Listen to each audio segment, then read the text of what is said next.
Wicket కవిని 3వ మెట్టు పైన పెట్టారు. 3 రేటింగ్ 3+4 ఆ పైన చూస్తే 3వ మెట్టు కింద అయితే పెట్టలేదు దీన్ని. అంత అద్భుతమైన రివ్యూస్ ఇచ్చారు. ఇంకా ఇంకా ఇస్తూనే ఉన్నారు దీని గురించి.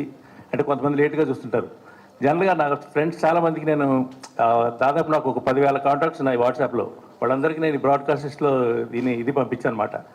సో చాలామంది యూఎస్లోను యూకేలో ఉండి చాలామంది ఫ్రెండ్స్ ఏమంటారంటే, బ్రదర్ ఇంకా చూడలేదు, రాత్రి మా వైఫ్ పిల్లలు చూశారు, చాలా బాగుందని చెప్పారు బ్రదర్, ఇవాళ చూస్తామని చెప్తున్నారు అనమాట. సాధారణంగా వెబ్ సిరీస్లు సెపరేట్గానే చూస్తారు.